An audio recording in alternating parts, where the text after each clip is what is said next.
At Anurag University, be everyone you dream to be.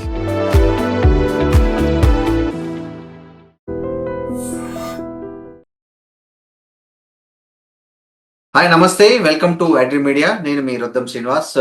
ప్రస్తుతం America విధానాలు, visa నిబంధనలు లేక గందరగోళం చాలా నడుస్తుంది. ముఖ్యంగా భారతీయ టెకీలు, భారతీయ విజిటర్స్ చాలా ఇబ్బందులు పడుతున్నారు. కొత్త కొత్త నిబంధనలు, కొత్త కొత్త రూల్స్, రోజుకొక ఫీజు విధానం, ఇట్లాంటి చాలా గందరగోళం మధ్య అమెరికా అంటేనే భారతీయులకి అబ్బా అనే ఒక పరిస్థితి నెలకొంది. ఇలాంటి పరిస్థితుల్లో మన ప్రముఖ హైకోర్టు అడ్వకేట్ నాగేశ్వరరావు పూజారి గారు ప్రస్తుతం అమెరికాలో ఉంటున్నారు. అక్కడ ఒక వార్త గత కొద్ది రోజులుగా వైరల్ అవుతోంది. ఏంటంటే వరుసగా 7 సంవత్సరాలు అమెరికాలో నివసిస్తే అక్కడ వాళ్ళకి గ్రీన్ కార్డ్ వచ్చేస్తుంది అనే ఒక ప్రచారం బాగా వైరల్ అవుతోంది. దీనిలో వాస్తవం ఎంత? దీని విధి విధానాలేంటి? ప్రాసెస్ నిజం కరెక్టా? ఉంటే ఎవరు అర్హులు? ఇలాంటి విషయాలన్నింటినీ మనం నాగేశ్వరరావు గారితో మాట్లాడదాం. నాగేశ్వరరావు గారు నమస్తే. నమస్తే అండి. నాగేశ్వరరావు గారు, ప్రస్తుతం అమెరికాకు సంబంధించి ఒక వార్త బాగా వైరల్ అవుతోంది. ఏంటంటే ఒక 7 సంవత్సరాలు కంటిన్యూగా అమెరికాలో ఉంటే వాళ్ళకు గ్రీన్ కార్డ్ ఇవ్వాలనే ఒక ప్రతిపాదన అమెరికా కాంగ్రెస్ లో త్వరలో బిల్లు సంతరించుకుంటుందనేది ఒక వార్త వస్తుంది. మీరు ప్రస్తుతం అమెరికాలో ఉన్నారు. ఏంటి నిజంగా ఈ వార్తలో నిజం ఎంత, అబద్ధం ఎంత? నిజం ఉంటే దాని విధి విధానాలు ఏంటి? సార్, ఇప్పుడు ప్రస్తుతానికి మీరు చెప్పిన దాని ప్రకారం ఏంటంటే ఈ మధ్యలో గత 2-3 డేస్ నుంచి కూడా మనకు ఈ అమెరికా గ్రీన్ కార్డ్ కి సంబంధించిన ఇష్యూస్ మీద మనకు సోషల్ మీడియాలో వార్త అయితే హైలైట్ అవుతుంది బాగా. సో వైరల్ కూడా అవుతుంది. ఏంటంటే మీరు అన్నట్టు ఎవరైతే 7 years ఇక్కడ యుఎస్ లో వర్క్ వీసా మీద, H1B వీసా మీద నివసిస్తున్నారో వాళ్ళకు గ్రీన్ కార్డ్ ఇచ్చేయాలి ఇమీడియట్లీ అని చెప్పేసి ఇక్కడ పాస్ అయింది రూల్ అని చెప్పేసి కొంతమంది, పాస్ అవ్వబోతుందని కొంతమంది, ఇట్లా రకరకాలుగా వాళ్ళు సోషల్ మీడియాలో చర్చించడం జరుగుతుంది. సో ఏంటంటే ఇమిగ్రేషన్ రూల్స్ అనేవి ఏంటంటే వాళ్ళు రివ్యూ చేసుకుంటూ ఉంటారు కాబట్టి ఇప్పుడు ఇది ఏదైతే మనకు వినిపిస్తుందో అది ఓన్లీ ఏంటంటే ఇప్పుడు మనకు భారతదేశంలో గనక ఏదైనా ఒక చట్టం చేయాలన్నా, ఒక రూల్ మార్చాలన్నా పార్లమెంట్ లో బిల్ అయితే ఎట్లా ప్రవేశపెడతారో ఇక్కడ కూడా వాళ్ళకున్న ఏదైతే మనకు సభ్యులు ఎవరైతే మనకు ఎంపీలు ఉంటారు కదా, వాళ్ళు కూడా ఏంటంటే కాంగ్రెస్ లో వాళ్ళు కూడా వాళ్ళ ప్రపోజల్ పెడతారు అంతే. సో ఇక్కడ ఉన్న దాని ప్రకారం ఏంటంటే ఈ మధ్య కాలంలో ఒక ఎంపీ గారు ఏంటంటే ఎవరైతే భారతదేశంలో 7 years గా పనిచేస్తున్నారో H1 వీసా మీద వాళ్ళకు గ్రీన్ కార్డు ఇమీడియట్లీ ఇచ్చేయాలి అని చెప్పేసి ఒక బిల్లు ప్రతిపాదించడం జరిగింది. అది అంటే బిల్లు ఎవరైనా పెట్టచ్చు అంటే అర్హత ఉన్న ఎంపీలు ఎవరైనా సరే వాళ్ళకి ఏదైనా మైండ్ లో ఒక ఐడియా ఉంటే ఇది ఇంప్లిమెంట్ చేస్తే బాగుంటది కాబట్టి అని ఒక బిల్లు పెట్టే అవకాశం ఉంటది. సో ఆ బిల్లు పెట్టడం జరిగింది అంతే తప్ప అది పాస్ కావటం కానీ ఇంకా రూల్ రావటం కానీ అట్లాంటిది ఏం లేదు. ఎందుకంటే ఇప్పుడు మీరు చూస్తున్నారు కదా, మనకు అమెరికా ఇమిగ్రేషన్ కి సంబంధించి ఎటువంటి వార్త వచ్చినా ఈ మధ్య కాలంలో చాలా వైరల్ అయిపోతున్నాయి.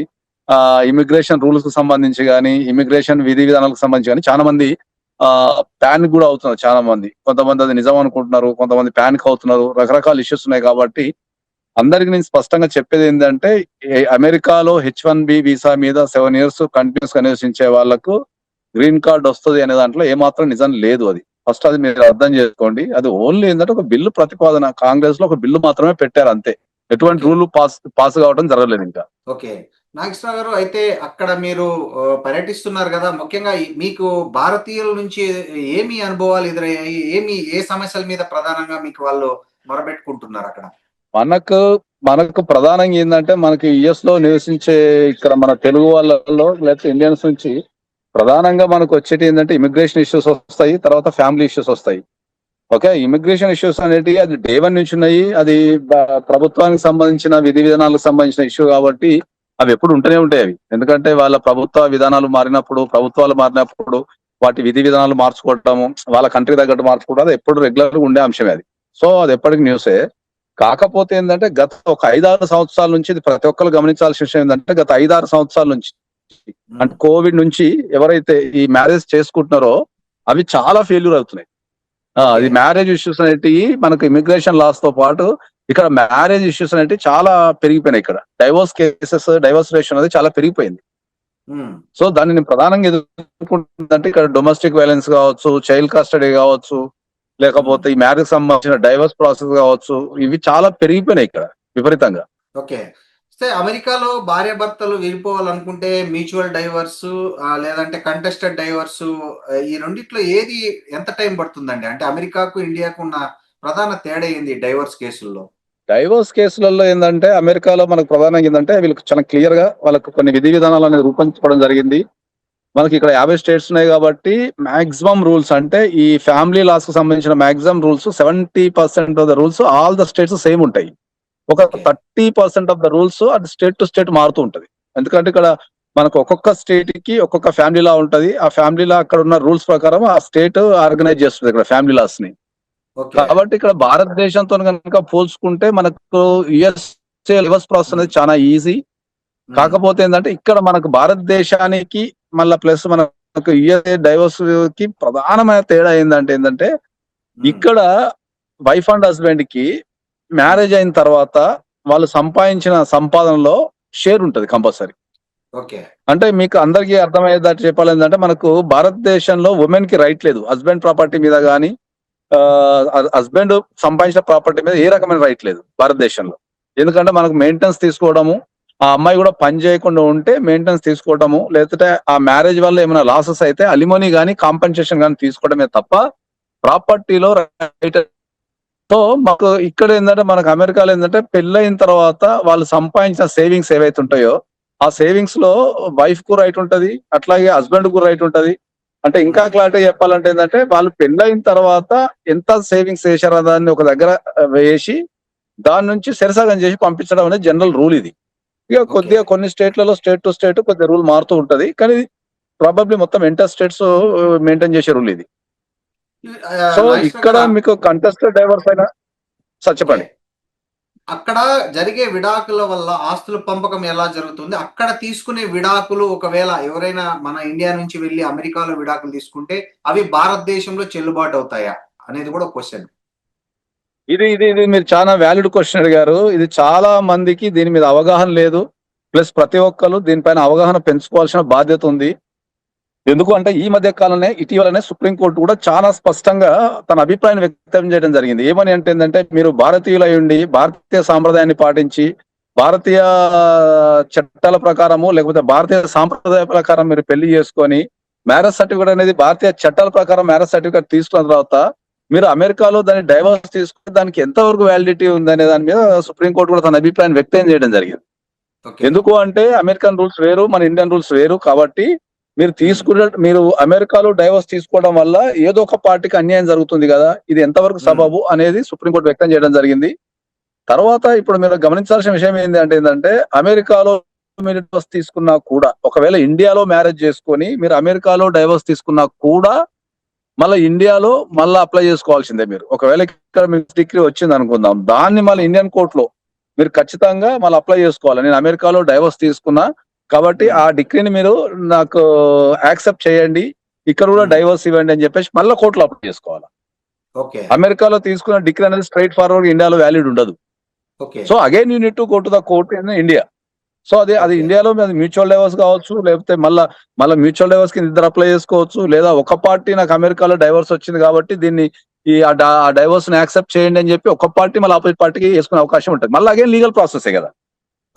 సో అమెరికన్ డైవర్స్ అనేది ఇండియన్ కోర్ట్స్ లో డైరెక్ట్ ఇండియన్ చట్టాల ప్రకారం డైరెక్ట్ యాక్సెప్టబుల్ కాదు కాబట్టి again you need to court. కాబట్టి నేను అందరికి చాలా స్పష్టంగా ఏం చెప్తున్నాను అంటే మీరు గనక ఇండియాలో పెళ్లి చేసుకొని ఉంటే మీరు లీగల్ ప్రొసీడింగ్స్ అని ఇండియాలో తీసుకోవడం బెటర్ అని చెప్తాను నేను. ఎందుకంటే ఇండియాలో అనేది కొద్దిగా టైం టేకింగ్ ప్రాసెస్ అయినా కూడా మళ్ళీ అది ప్రాసెస్. అది మళ్ళీ మీరు అమెరికాలో తీసుకొని మళ్ళీ దాన్ని ఇండియాలో అప్లై చేసుకొని మళ్ళీ కోర్టుకి వెళ్ళి మళ్ళీ అక్కడ టైం వేస్ట్ చేసుకొని ఇద్దరు అడ్వకేట్లను పెట్టుకొని మళ్ళీ అక్కడ ప్రొసీడింగ్స్ ఇక్కడ ప్రొసీడింగ్స్ అంతా కొంత కన్ఫ్యూజన్ ప్రాసెస్. సో ఈ కన్ఫ్యూజన్ ప్రాసెస్ అలాంటి సందర్భాల్లో మీరు అన్నట్లు అక్కడ ఆ విడాకులు తీసుకున్న వాళ్ళు ఇండియాలో మళ్ళీ తీసుకోవాలని అనిపించినప్పుడు వాళ్ళు విదేశాల్లో ఉంటేనే భారతదేశంలో విడాకులు లేదా ఫ్యామిలీ కోర్టు కేసులను ఆన్లైన్ ద్వారా ఫైల్ చేసే సౌకర్యం ఉందా? ఒకవేళ ఉంటే దీనికి ఎంత ఖర్చు అవుతుంది అంటారు? ఇప్పుడు మనకు ఫ్యామిలీ కోర్టులలో వచ్చేసి ఏంటంటే ఇది కూడా చాలా మందికి మనం డౌట్ క్లారిఫికేషన్ చేయాల్సింది ఏంటంటే మీరు ఏ దేశంలో ఉన్నా కూడా మీరు మన దేశానికి రాకుండా భారతదేశానికి రాకుండా మీరు కోర్టులో చేసుకునే అవకాశం ఎనీ కేసు. ఓకే ఫ్యామిలీ కోర్టులకు సంబంధించి అది చైల్డ్ కస్టడీ కావచ్చు, లేకపోతే డైవర్స్ కావచ్చు, ఇంకా ఏ కేసు అయినా డొమెస్టిక్ వైలెన్స్ కావచ్చు, ఏదైనా వేసుకునే అధికారం మీకు వాళ్ళకు ఉంది. వాళ్ళు ఇండియా విజిట్ చేయాల్సిన మీరు ఏ కంట్రీలో అయితే ఉంటారో మీరు అమెరికాలో ఉంటే మీరు అమెరికాలోనే ఉండి ఇండియాలో కోర్ట్ ప్రొసీడింగ్స్ అనేది మీరు చేసుకోవచ్చు. దానికి ఒక ప్రాసెస్ ఉంది. ఇక ఖర్చు అంటారా, జనరల్ గా అయితే ఫ్యామిలీ కోర్టులలో ఇండియాలో అయితే ఫ్యామిలీ కోర్టుకు సంబంధించి ఫీజు ఏమి ఉండదు. ఒకవేళ నామినల్ గా ఉన్నా కూడా ఒక 10 రూపీస్ కోర్ట్ ఫీజు ఉంటుంది తప్ప, అడ్వకేట్ ఫీజు అనేది ఉంటది. అడ్వకేట్ ఫీజు అనేది మనం ఖచ్చితంగా ఇంత అని చెప్పలేం. వాళ్ళకున్న ఎక్స్పర్ట్స్, ఓకే, వాళ్ళకున్న ఫేమ్, వాళ్ళకున్న కేసుల సంఖ్య, వాటిని బట్టి అవి డిసైడ్ చేయబడతాయి. ఆ కేసులో ఉన్న ఎంత కాంప్లెక్సిటీ ఉంది అనే దాని మీద డిసైడ్ చేయబడతాయి. ఇప్పుడు ఎన్ఆర్ఐలు చాలా మంది తప్పుడు 498A కేసులు, భరణం కేసులు ఎదుర్కొంటున్నారని వార్తలు వస్తున్నాయి. ఒకవేళ అట్లాంటి కేసులు వాళ్ళు ఎదుర్కొంటుంటే వాళ్ళు ఎలా రక్షణ పొందాలంటారు? ఎప్పుడైనా కూడా నేను చాలా మందికి చెప్తున్నా ఏంటంటే, ఫ్యామిలీ కేసులకు సంబంధించి మీరు ప్రొసీడింగ్స్ అనేటి చాలా నీట్ గా జరగాల, మీరు స్ట్రెస్ తీసుకోవద్దు అనుకున్నప్పుడు ఒక ఎక్స్పర్ట్ ఫ్యామిలీ అడ్వకేట్ మీరు సంప్రదించగలిగితే వాళ్ళంతా టేక్ కేర్ చేసుకుంటారు. ఎందుకంటే భారతదేశంలో మనకు పెళ్లి అనేది ఒకటే ఉంటది, 2 కుటుంబాలు ఉంటాయి, కానీ చట్టాలు వాళ్ళిద్దరి మధ్యలో ఒక 6-7 చట్టాలు ఉంటాయి.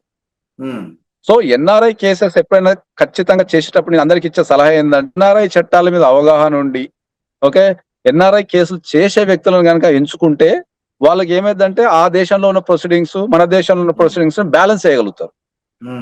ఎస్పెషల్లీ నేను గమనించింది ఒక విషయం చాలా స్పష్టంగా చెప్తున్నా అందరికి. నేను గమనించిన విషయం ఏంటంటే ఇప్పుడు అమెరికా లాంటి దేశాలలో మీరు డైవర్స్ అప్లై చేసుకోవాలంటే మనం అమెరికన్ అడ్వకేట్ ని పెట్టుకోవాలి. ఓకే, అమెరికన్ అడ్వకేట్ ని పెట్టుకున్నప్పుడు ఏమైంది, ప్రాబ్లం ఏమైందంటే అమెరికన్ అడ్వకేట్స్ కి మన కల్చర్ తెలియదు.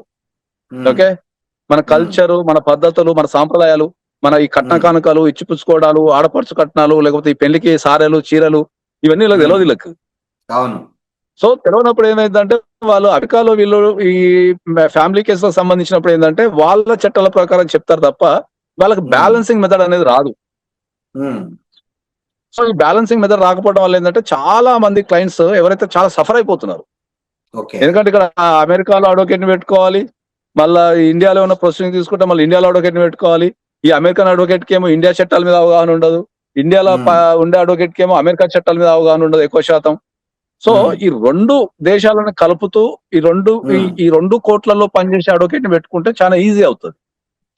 కాబట్టి నేను చాలా స్పష్టంగా ఏం చెప్తున్నా అంటే, ఈ 2 దేశాల్లో పనిచేసే అడ్వకేట్స్ కనుక పెట్టుకుంటే అప్పుడు అది ఈజీ ప్రాసెస్ అవుతుంది. ఆ 2 దేశాల్లో ఒకటే అడ్వకేట్ ఉంటాడు, ఇక్కడ చూసుకుంటాడు, అక్కడ చూసుకుంటాడు. ఓకే. తర్వాత నాగేశ్వరరావు గారు, అమెరికాలో immigration court process starting sign గా ఇచ్చే నోటీస్ టు అపియర్ NTA-ను చాలా మంది నిర్లక్ష్యం చేస్తుంటారు. సో ఈ నోటీస్ వస్తే చట్టపరంగా ఎలాంటి చర్యలు చేపట్టాల్సి ఉంటుంది అక్కడ? అది అమెరికా అయినా, ఆఫ్రికా అయినా, ఇండియా అయినా, ఎక్కడైనా సరే అందరు నేర్చుకోవాల్సింది ఏంటంటే, ఒక నోటీస్ వచ్చినప్పుడు ఒక సంబంధిత డిపార్ట్మెంట్ నుంచి, ఒక కోర్టు కావచ్చు, ఒక గవర్నమెంట్ డిపార్ట్మెంట్ కావచ్చు, ఒక అడ్వకేట్ నోటీస్ కావచ్చు, ఏ నోటీస్ వచ్చినా కూడా దానికి కంపల్సరీ ఇగ్నోర్ చేయొద్దు. కంపల్సరీ నోట్ రిప్లై ఇవ్వాలి. కోర్టు అయితే కోర్టు అటెండ్ కావాలి. మీకు ఏమైనా భయాలున్నా లేకపోతే అర్థం కాకున్నా ఒక ఎక్స్పర్ట్ అడ్వకేట్ కనుక పెట్టుకోగలిగితే ఎటువంటి నోటీస్ అయినా దాని ప్రాసెస్ ఎక్స్ప్లెయిన్ చేయగలుగుతారు, దాన్ని ఈజీ చేయగలుగుతారు. సో నేను అదే చెప్తున్నాను, ఎందుకంటే చాలా మంది పానిక్ అయిపోతుంటారు. నోటీస్ అనేది మనకు ఇండియాలో నెగిటివ్ వర్డ్ అది, కానీ అది నెగిటివ్ కింద తీసుకోవాల్సిన అవసరం లేదు. నోటీస్ అనేది మనల్ని ఇంకా మనకున్న సమస్యని ఇంకా సులభం చేస్తానికి వచ్చే పేపర్ అని చెప్తాను ఎప్పుడు. సో వచ్చే ఏ నోటీస్ అయినా తీసుకోవాలి, ఆ నోటీస్ లో ఉన్న దాని ప్రకారము అది గవర్నమెంట్ డిపార్ట్మెంట్ సంబంధించిందా, అడ్వకేట్ ఆఫీస్ నుంచి వచ్చిందా, లేకపోతే ఇమిగ్రేషన్ ఆఫీస్ నుంచి వచ్చిందా అని తెలుసుకొని ఒక మంచి అడ్వకేట్ కనుక పెట్టుకోగలిగితే వాళ్ళు మీతో అంతా టేక్ కేర్ చేస్తారు. ఓకే. ఇంకోటి నాగేశ్వరరావు గారు, యుఎస్ లో వీసా మోసాలు, గ్రీన్ కార్డ్ స్కామ్ల వల్ల కొంతమంది భారతీయులు అక్కడ అరెస్ట్ అయిన సంఘటనలు మనం చూసాం. అలాంటి నకిలీ కన్సల్టెంట్లు, ఏజెంట్లు బారిన పడకుండా ఉండాలంటే ఎలాంటి జాగ్రత్తలు తీసుకోవాలంటారు? సార్ నేను ఎప్పుడైనా చెప్తున్నా ఏంటంటే, ఫస్ట్ నేను పర్సనల్ గమనించింది ఏంటంటే, ఫస్ట్ ఎవరైతే క్యాండిడేట్స్ ఉంటారో వాళ్ళకి వీసాల మీద అవగాహన ఉండాలి. ఫస్ట్ ఏ దేశానికి వెళ్ళినా కూడా, అది అమెరికా కావచ్చు, లేకపోతే యూకే కావచ్చు, ఆస్ట్రేలియా కావచ్చు, న్యూజిలాండ్ కావచ్చు, యూరోప్ లో ఉన్న ఏ కంట్రీ అయినా సరే చాలా మందికి వీసాల మీద దాని ప్రాసెస్ మీద అవగాహన లేదు. చాలా మంది ఏం చేస్తారంటే డిలే చేస్తుంటారు. ఎందుకంటే చూద్దాంలే, ఇంకా 2 years వీసా ఉంది కదా, ఇంకా 5 years వీసా ఉంది కదా, ఇప్పుడు అర్జెన్సీ ఏముందని చెప్పేసి వాళ్ళు నెక్ ఆఫ్ ద మూమెంట్ లో వాళ్ళ సడన్ డిసిషన్ తీసుకోవడం వల్ల, వాళ్ళకి అర్థం కాకపోవడం వల్ల ఈ ఫేక్ కన్సల్టేషన్ పట్టుకోను, లేకపోతే వీళ్ళకి ప్రాసెస్ అర్థం కాకను, ఇల్లీగల్ గా ఉండిపోవడము, లేకపోతే ఇట్లాంటివన్నీ చేసి వీళ్ళు అరెస్ట్ కు గురి కావటము, డిపోర్టేషన్ గురి కావటము జరుగుతుంటాయి. సో నేను ఎప్పుడైనా ఎవరికైనా చెప్పేది ఏంది ఇమిగ్రెంట్స్ కి ఏంటంటే, ఎప్పుడైనా సరే నువ్వు ఒక దేశానికి మైగ్రేషన్ అయినప్పుడు ఆ దేశం చట్టాల మీద, ఆ దేశం యొక్క వీసాల మీద నువ్వు అవగాహన పెంచుకుంటే ముందే ప్రిపేర్ కావాలా. ఇప్పుడు F1 మీద వస్తారు, F1 ఉన్నప్పుడే వాళ్ళు నెక్స్ట్ లెవెల్ కి మొత్తం ప్రిపేర్ అయిపోవాలా. వీళ్ళు ఏం చేస్తారు, ఆ F1 అయిపోయిలే, కోర్స్ అయిపోయిలే, చూద్దాము ఆ తర్వాత చేద్దామని చెప్పేసి వీళ్ళు కొద్దిగా ఈ డిలే ప్రాసెస్ కానీ, లేకపోతే లేజినెస్ అనుకోవచ్చు, లేకపోతే అవగాహన కావచ్చు. చాలా మందికి ఏంటంటే ఒక సరైన కాంటాక్ట్ అనేది అక్కడ దొరకదు సార్. ఫస్ట్ అవును. మనోళ్ళు ఎదుర్కొన్న ఇబ్బంది ఏంటంటే ఈ వీసాల మీద గానీ, ఇమిగ్రేషన్ సంబంధించిన విషయాల మీద గానీ స్పష్టమైన సమాచారాన్ని ఇచ్చి ఖచ్చితంగా చెప్పగలిగే చాలా మందికి ఆ లింక్ దొరకదు. అంటే ఎక్కడ ఉమ్, పోతే కరెక్ట్ దొరకదు. ఉమ్. దాని వల్ల వాళ్ళ యొక్క అవసరాన్ని ఆసరా చేసుకొని ఈ మధ్యవర్తులు గాని, ఈ ఫేక్ కన్సల్టెన్సీ గాని వాళ్ళని పైసలు దండుకోవడము, లేకపోతే ఇంకా రకరకాలు చేస్తుంటారు. కాబట్టి ఎవరైనా సరే ఒక దేశానికి మైగ్రేషన్ అయినప్పుడు వాళ్ళు ఖచ్చితంగా దేశం యొక్క వీసాలు ఏముంటాయి, తర్వాత నెక్స్ట్ ఈ వీసా ఎక్స్పైరీ లోపు దానికి సంబంధించి ముందే ఒక ప్రణాళిక రాసి పెట్టుకుంటే టైం దొరుకుతుంది. దాన్ని ఒక పద్ధతి ప్రకారం చేసుకుంటా పోతే వాళ్ళకి ఈ వీసాలలో ఏ రకమైన ఇబ్బంది రాదు. ఈ నాగేశ్వరరావు గారు, క్రెడిట్ కార్డ్ బిల్లులు, డెట్ క్లియరెన్స్ వంటి సివిల్ ఇబ్బందులు ఎదుర్కొంటున్న ఎన్ఆర్ఐలకి చట్టపరంగా ఎలాంటి ఉపశమనం ఉంది అక్కడ? సార్ క్రెడిట్ రేటింగ్ అనేది ఇవాళ ప్రపంచవ్యాప్తంగా, అది ఇండియాలో కూడా ఉన్న విషయమే సార్. అది ఉమ్, ఇప్పుడు ఒక వ్యక్తి ఆరోగ్యంగా ఉన్నాడా లేడా అనేది మనం ఒక బాడీ చూసి వాళ్ళని మనం ఎట్లయితే డిఫైన్ చేస్తామో, క్రెడిట్ హిస్టరీ బట్టి ఆ వ్యక్తి యొక్క ఆర్థిక పరిస్థితి ఆరోగ్యంగా ఉందా లేదా అనేది క్రెడిట్ హిస్టరీ అనేది ఇప్పుడు డిసైడ్ చేస్తుంది. అది ఓకే. ఇండియాలో అయినా, యుఎస్ లో అయినా, ప్రపంచంలో ఏ దేశంలో అయినా క్రెడిట్ హిస్టరీ అనేది, లేకపోతే అది మనం సిబిల్ అంటాము, క్రెడిట్ స్కోర్ అంటాము, ఒక్కొక్క దేశంలో ఒక్కొక్క రకాలు పిలుస్తూ ఉంటారు. సో ఎక్కడైనా కూడా ఏంటంటే జనరల్ గా మనకి ఇప్పుడు మనం క్రెడిట్ కార్డులు వాడుతుంటాము, ఆ వాడేదాని మీద కంపల్సరీ మనకు అదుపు ఉండాలని చెప్తాను ఎప్పుడు కూడా. ఎందుకంటే ఇట్ లీడ్స్ టు మనకు అది ఉన్నాయి కదా అని చెప్పి వాడుకుంటా పోతే అది మనకు ఇక్కడ కూడా సేమ్, మనకు అమెరికాలో కూడా ఐపీ పెట్టేస్తారు, తర్వాత ఎగ్గొట్టేస్తారు, రకరకాలు. ఇక్కడ ఎక్కడ ఉండాల్సిన పరిస్థితి అక్కడే ఉంటది.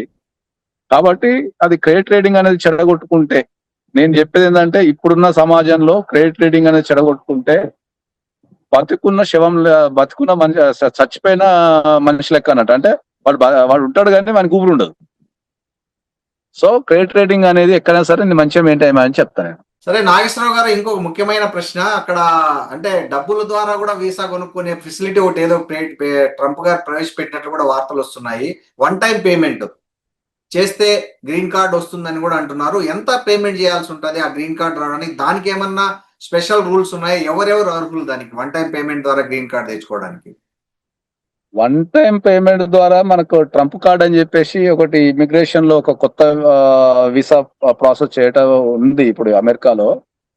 $1 మిలియన్ కనుక మనం గవర్నమెంట్ కి డొనేషన్ చేయగలిగితే, ఓకే, అప్రాక్సిమేట్లీ ఇండియన్ కరెన్సీలో మనకు ఒక 10 crores వేసుకోండి. ఒక 10 crores కనుక మనం అమెరికా గవర్నమెంట్ కి మనం డొనేషన్ చేయగలిగితే దాని కింద గ్రీన్ కార్డ్ ఇచ్చే ప్రక్రియ అనేది ఒకటి జరుగుతుంది. అది సో అది డొనేషన్, అది మనకు తిరిగి రాదు మళ్ళీ ఇంకా. అవును. సో దాన్ని తీసుకుంటే సరిపోతుంది. జనరల్ గా ఎవరైతే డబ్బులు ఉన్న వ్యక్తి ఎవరైతే ఉంటారో ఒక 10 crores కట్టగలిగితే వాళ్ళు గ్రీన్ కార్డ్ వచ్చేస్తారు డైరెక్ట్.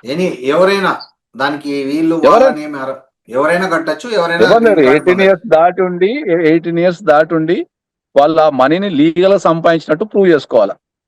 మళ్ళీ ఇల్లీగల్ సంపాదించిన పైసలు లేకపోతే అట్లా కాదు.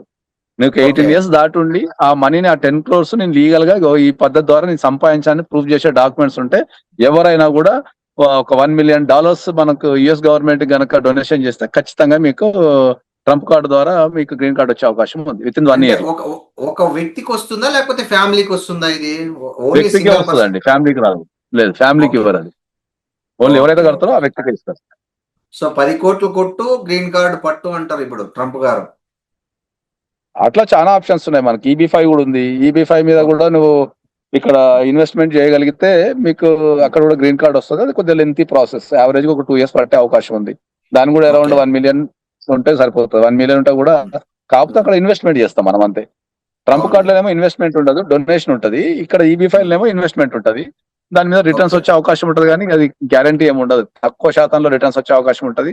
దాని అంతా మనం పర్టికులర్ చూడాల్సిన అవసరం లేదు. నాగేశ్వరరావు గారు, ఇంకొకటి భారతీయ స్టూడెంట్స్ ను కలవరపెడుతున్న అంశము, ట్రంప్ గారు ప్రవేశపెట్టినట్టు కొత్త పాలసీ నిబంధన ఒకటి ఏదైతే ఉందంటే, ఏదైతే వాళ్ళు విద్యార్థులు వాళ్ళ కోర్స్ అయిపోయిన తర్వాత ఓపీటీ పొందాలంటే $1,00,000 పే చేయాలనే ఒక నిబంధన ఒకటి తీసుకొచ్చారు. దీన్ని భారతీయ విద్యార్థులు ఎంతమందికి ఆర్థిక స్తోమత, దీన్ని కట్టే స్తోమత ఉంది? అసలు నిజంగా అట్లా కట్టాలని రూల్ వచ్చిందా? ఈ ఆందోళన, విద్యార్థుల ఆందోళన నిజమే వెనక ఉన్న నిజం ఎంత అసలు? సార్ గత 2 రోజుల నుంచి కూడా ఇప్పుడు మనకు ఈ స్టూడెంట్స్ కి సంబంధించి ఈ న్యూస్ అనేది చాలా వైరల్ కూడా అవుతుంది. ఓకే. వాళ్ళు స్టడీస్ అయిపోయిన తర్వాత కంపల్సరీ ఓపీటీకి వాళ్ళు చేసుకోవాలి అనుకుంటే $1,00,000 ఫీజు కట్టాల్సిందే అని చెప్పేసి ఒక న్యూస్ అయితే సర్క్యులేట్ అవుతుంది. దానికి అధికారికంగా ఎక్కడ కూడా కట్టాలి అని చెప్పేసి చట్టం రావటం గానీ లేకపోతే రూల్ రావటం గానీ ఏం లేదు. అది ఓకే. ఎక్కడో మనకు అమెరికాలోని ఒక చిన్న పత్రికలో ఒక చిన్న న్యూస్ ఐటమ్ రావడం జరిగింది.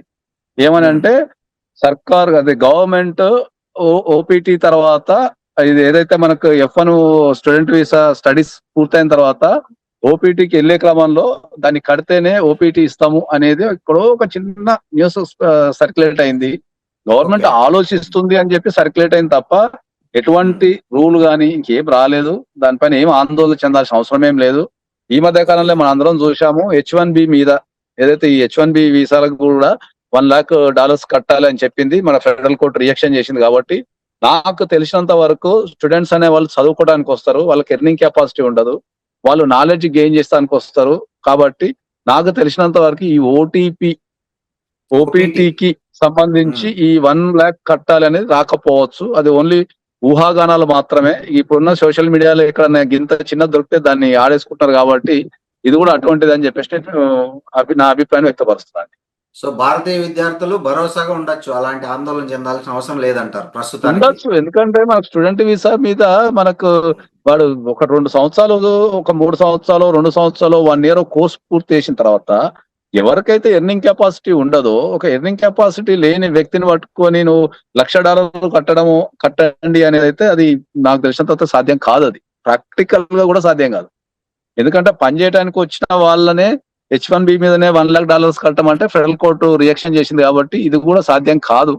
ఇది కాకపోతే ఇప్పుడు మనకున్న ఈ సోషల్ మీడియా ఎఫెక్ట్ వల్ల ఏంటంటే ఎక్కడ చిన్న న్యూస్ వచ్చినా దాన్ని ప్రధానంగా దాన్ని హైలైట్ చేసేసి కొద్దిగా భయాందోళనలు క్రియేట్ చేస్తున్నారు. కాబట్టి మీరు నిశ్చితంగా ఉండండి. దానికి సంబంధించి నాకు తెలిసినంత వరకు అయితే ఎటువంటి రూల్ అయితే రాదు. కాబట్టి మీరు ఆందోళన చెందకండి.